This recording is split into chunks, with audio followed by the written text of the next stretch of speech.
This is a story about when we found a tree with a human face inside, part 3. Everyone has their reasons for coming to a place like the complex. There are easier ways to make money and do violence to trees. You come here to run away from or find something. I mean soul searching, not buried treasure.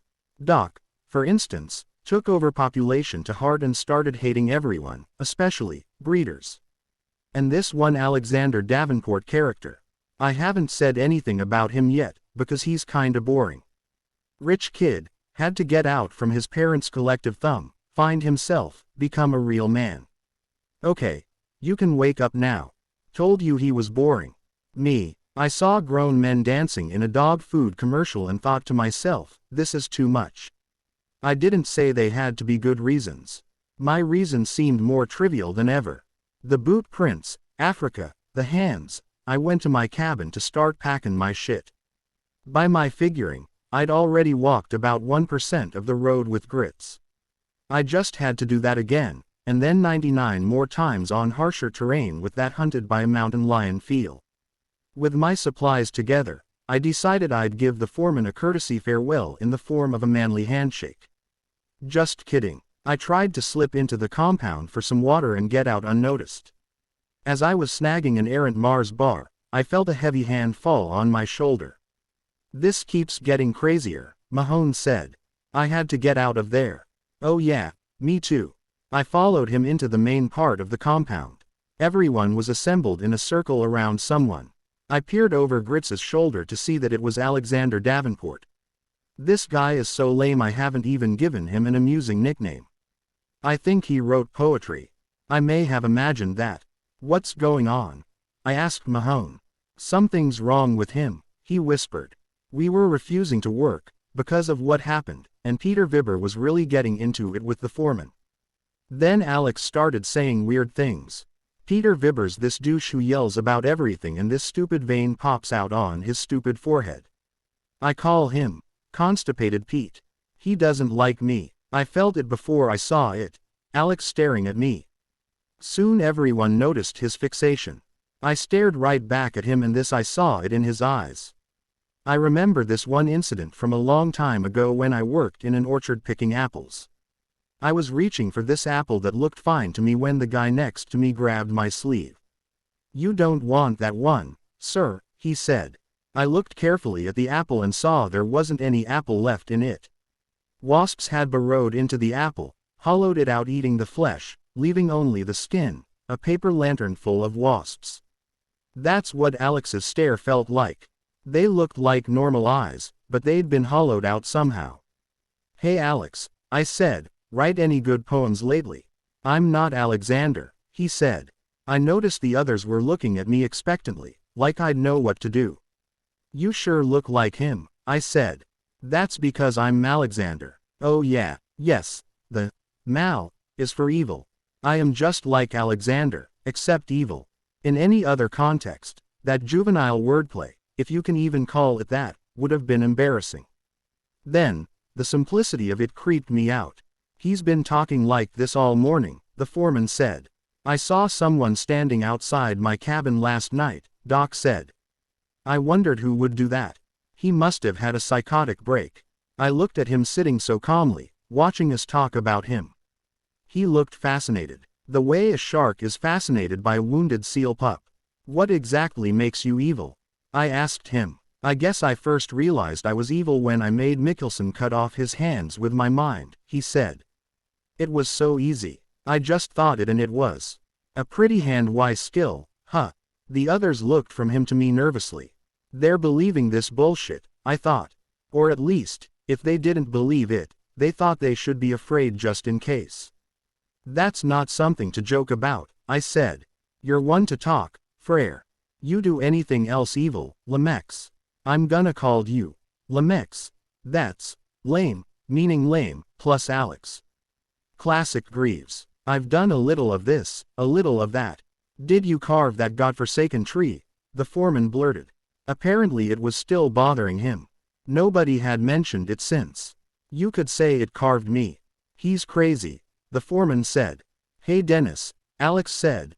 No one called the foreman Dennis, except Grits, Come here, I'll tell you and you alone why the tree was there. The foreman was going in before we knew it. It happened so quick. The foreman leaning in, Alex out of his seat, an axe head swinging, not on a handle, just held in his hand. Grits pulled the foreman just in time so it only sliced him above the eye, then I reacted with a punch to Alex's left kidney. The axe head dropped with a thud. Tie him up, I said, Doc. 2 stitches'll do it. Alex chuckled while Mahone and Grits tied him up. Grit your paws off me, you dirty ape, he shouted. Hey, can I file a grievance? Get it. Hope you have more stitches, Doc, I said humorlessly, 'cause my sides are splitting. He seemed to take that personally. At least it shut him up. Grits took the liberty of gagging him with a cloth napkin for good measure. Alex still watched me from the corner he was tied up in. Watched me pacing. Watched me looking out the window. Watched me eating oatmeal in silence. I couldn't believe it was the same person.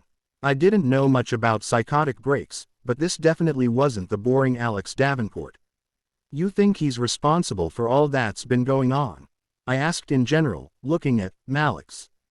I didn't care about most of their opinions. Only Doc and Grits ever said anything worth a damn. He seemed as horrified as anyone when Mickelson cut off his hands, Grits said. Well, what else is there? Someone been drugging our water. That could be it, Doc said. Drugs. If he's schizophrenic, missing his medicine could be disastrous. He'd be normal 1 minute, batshit the next. Please, easy on the technical jargon. Okay. I say we check his medicine cabinet. One more weird thing and we walk out of this pisshole. Looks like you were already on your way, the foreman said, pointing to my bag. Yeah, so. Just shows I have some sense left. A good cleanse. I threw down my bag and took Doc with me to Alex's cabin. The first thing that struck us, before even entering, was the ammonia-rich scent of cleaning supplies. It almost choked us when we opened the door. The inside was fastidiously clean, almost unnaturally antiseptic. You thinking what I'm thinking? I asked Doc. It's a red flag, at any rate, he said, going straight to the washroom. It looked like everything that belonged to Alex had been burned in the fireplace. Picture frames, books, even his phone were in there. I pulled a notepad out that had, oh, yes, a poem. Most if it was burned, except this. Here's a forest without trees and men to cut without eyes not seeing below their feet dwell roots of AM. You should see this, Doc called out. See all this? He said, pointing to some assortment of medicines in bottles, boxes, pill bottles. Quite a regimen, I said. All laxatives. Every one of them. If he's full of shit, it's only metaphorically. Anything psychological, besides a laxative addiction. No indications. The scent of bleach was stronger in the restroom than anywhere else. We stepped out of the cabin and both took in the rich, forest air. You notice the air is different, Greaves, he said in passing. Doc, I said, I have a bad feeling. Things will only get worse. No lumberjack left behind. As soon as I re-entered the compound, Alex was staring at me again. His eyes grinning, like, how'd you like all those laxatives? We were prepared to tell everyone to get their stuff together. Unfortunately, in our absence, the foreman had told the others all about what Grits and I found, and with that he'd convinced them Mickelson and Taylor might still be in the woods and alive. Doc, talk some sense into them, I said. Well, it's unlikely Mickelson could have survived this long without medical attention. Taylor, however, they had no supplies, I argued. There's no way. You're a coward, Greaves, the foreman said. We at least do a search for them. I was prepared to argue more. I didn't get a chance. The compound radio started sputtering with bursts of static. Help me, a voice said. It didn't sound like the voice was cutting through the interference. It sounded like the static itself was trying to sound like a voice. Find me, it said, clearer now. The voice was without a doubt Mickelson's. It was weak, almost ghostly, and distorted by static. Yet we all knew. Why is it the voice of a lost peer would make us more afraid than worried? He's alive, Doc muttered. So cold. Lost out here. Help. Pippa Pippa Pippa. The foreman grabbed the transmitter and answered, We'll find you, man. Just tell us where you are. After several long seconds, lost, dark in woods, don't want to die, his voice more distant and haunting than ever. Holding our breaths so we could hear the faint words, the room was unnaturally still. This wasn't right, I said. Foreman, ask him, where'd he find a radio in the middle of the woods? The foreman did as I asked. Radio, was the response. He's a ghost, Mahone said. Where are you? The foreman asked, his voice breaking a little. We waited, but we never heard from Mickelson again. That doesn't make any sense, the foreman sighed. What else could it be? Peter Vibber asked. Since no one could answer that question, the plan remained unchanged. We were going to make a sweep for Taylor and Mickelson. We drew straws to see who would stay behind to guard Alex. Weevil won. Suckers, he said. I got the easy job. We split up, each picking a section of woods and a roll of twine. The 8 of us couldn't cover a fraction of all that woods, but it made them feel better. Once I'd been walking long enough to feel no one was in earshot, the sound started. A faint snickering, almost subliminal. When I stopped to listen, I couldn't hear it. Despite being midsummer, the air felt cold and damp and smelled like burning trash. The alarms were all going off in my head. I had to get out of there. I turned to follow my twine out. The end of the twine hung at my feet. Somewhere along the way, it had snapped. Some mild panic was setting in. My only consolation was 7 other men were crawling around these woods somewhere. That didn't stop me from running in the direction I thought my twine should have been. I ran until I tripped and bashed my jaw against a root. I looked back to see what I'd tripped over and cursed myself for being a klutz. If I'd been telling myself things couldn't get stranger, now I kicked myself. What I'd tripped over was a metal valve of some sort. With its rust, it was practically indistinguishable from the forest floor. This part of the forest had never been touched. There was no plumbing, no need of bomb shelters. I couldn't even imagine what this was. I tried turning it and pulling on it, but it wouldn't budge. So I tied my twine around it and walked, looking for anyone else. I was searching and calling for hours before I found someone. I hadn't called for a while. I just stumbled upon the foreman in a little moss-covered clearing. He was looking up and I could see his mouth was moving. I'd been moments from calling out to him. Now I just watched. He wasn't actually saying words. He was hissing. Not like a cat, but when you pour pancake batter into the pan. At first I wondered if he was choking on some trail mix. Yet something in my gut urged me to just walk away. I didn't have a chance. He spun around and looked at me with a mixture of surprise and something else. What's going on? I asked casually.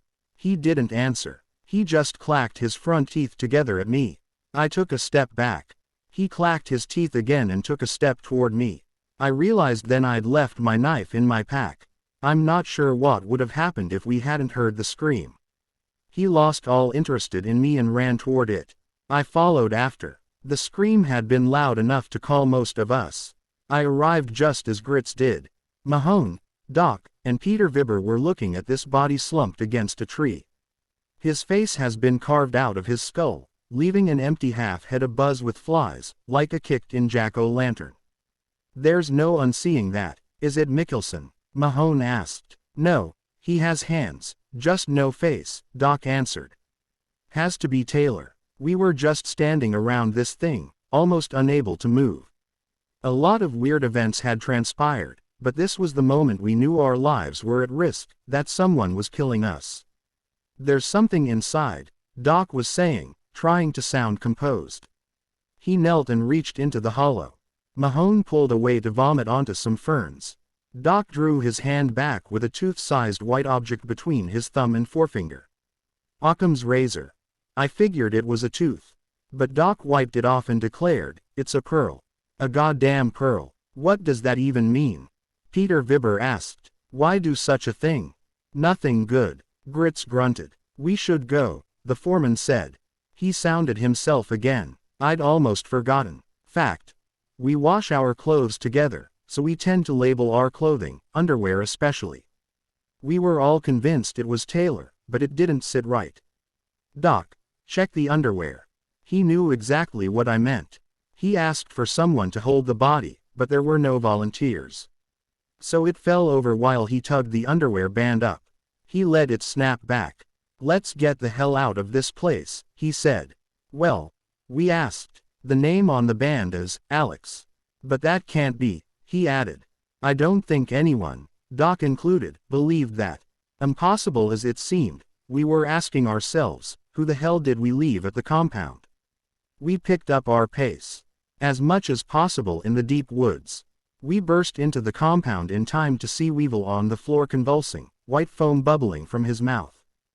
Alex was nowhere to be found. Doc opened Weevil's mouth to give him something to bite on. When he did, a white pearl rolled out and across the floor toward us. As it came to a complete stop at the foreman's feet, Weevil stopped breathing. His days of borrowing milk and waking me up in the middle of the night were over. Poor bastard. Just like that. "We leave tomorrow," I said. Nobody had any disagreements. "And lock your cabins tight. Alex is still out there." I missed the days of mildlessly cutting wood, back-breaking labor, and retiring to solitude. There was innocence in there I'd never find again. It's hard to be a good wiseass when you've experienced real tragedy. But this stuff, I didn't know what we were experiencing. I still believed someone had to be behind it. I just couldn't figure out why or how. Subscribe and please like. Thanks for tuning in and listening.